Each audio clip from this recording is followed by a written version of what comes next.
నమస్తే అండి, నా పేరు వనిత. నేను అనంతపురం డిస్ట్రిక్ట్ నుంచి ఇక్కడికి వచ్చాను, హైదరాబాద్కి వచ్చాను. VRMM ప్రోగ్రామ్కి అటెండ్ అవుతున్నాను. ఏప్రిల్ 3rd and 4th జరుగుతుంది ఈ ప్రోగ్రామ్. ఈ ప్రోగ్రాంలో నేను తెలుసుకున్నది ఏంటి అంటే మెయిన్ మనీ పట్ల నాకున్న థాట్స్ బిఫోర్ ఆఫ్టర్ చాలా మారిపోయాయి. ఇంతకుముందు నాకు చిన్నప్పటి నుంచి ఇప్పుడు మనకి ఉన్న బిలీఫ్ సిస్టమ్ కానీ మనీ అనగానే నాకు ఇంతకుముందు వచ్చే థాట్స్ ఐడియాస్ ఈజ్ డిఫరెన్స్. తర్వాత ఈ ప్రోగ్రామ్కి వచ్చిన తర్వాత ఈ ప్రోగ్రామ్కి అటెండ్ అయిన తర్వాత మనీ అనగానే నాకు వచ్చే ఆలోచన అన్నది చాలా కంప్లీట్గా డిఫరెన్స్ అయింది.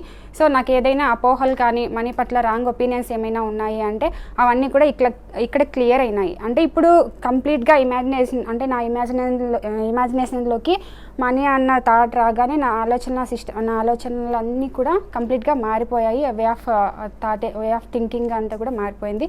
తర్వాత ఏంటంటే ఇక్కడ నేను కొన్ని మాకు చేయించారు. దీంట్లో వచ్చేసి సౌండ్కి ఎనర్జీ ఇచ్చే ఇది ఉంది అని చెప్పి సౌండ్కి తర్వాత చాంటింగ్కి వాటి వల్ల మనకి ఎంత వైబ్రేషన్స్ ఎంత పాజిటివ్ వైబ్రేషన్స్ వస్తాయో అది కూడా నేను ఇక్కడ ఎక్స్పీరియన్స్ అయ్యాను అనమాట. చాంటింగ్ వల్ల వచ్చే బెనిఫిట్స్ కానీ సౌండ్కి ఉన్న ఎనర్జీ కానీ నేను ఇక్కడ ఎక్స్పీరియన్స్ అయ్యాను. అది నాకు చాలా హెల్ప్ అయింది. ఇంకొకటి తర్వాత ఏంటి అంటే ఐ సెంట్రిక్గా ఉండడం. ఫస్ట్ నాకు ఇంట్లో అంటే నా భర్తే నా ప్రాణం, నా పిల్లలే నా ప్రాణం అలా కాకుండా ఫస్ట్ మై సెల్ఫ్ నేను ఎప్పుడు హ్యాపీగా ఉంటే ఆ హ్యాపీనెస్ అయినా కానీ లేదంటే నేను ఏదైనా సంపదగా కలిగి ఉంటే అది కూడా నా పిల్లలకి నా హస్బెండ్కి లేదంటే నా ఇంట్లో వాళ్ళకి నా ఫ్రెండ్స్కి ఇవ్వగలనేది ఐ సెంట్రిక్గా ఎలా ఉండాలనేది తెలుసుకున్నాను. ఐ సెంట్రిక్గా ఉంటేనే మనము ఇప్పుడు నేను పిల్లల్ని ప్రేమిస్తున్నాను అని చెప్తే నన్ను నేను ప్రేమించుకోకుండా పిల్లల్ని ప్రేమిస్తున్నానంటే అది నిజం కాదు, అది అబద్ధమే అవుతుంది. ఎప్పుడైతే సెల్ఫ్ లవింగ్గా ఉంటారో అప్పుడే ఇవన్నీ కూడా పాసిబిలిటీ అవుతాయి అనేది తెలుసుకున్నాను. ఇంకా వచ్చేసి తర్వాత నో చెప్పడం. మనం ఎవరైనా మనం అర్న్ చేసుకున్న మనీని మనమే సేవ్ చేసుకోవాలి, మనమే కాపాడుకోవాలి.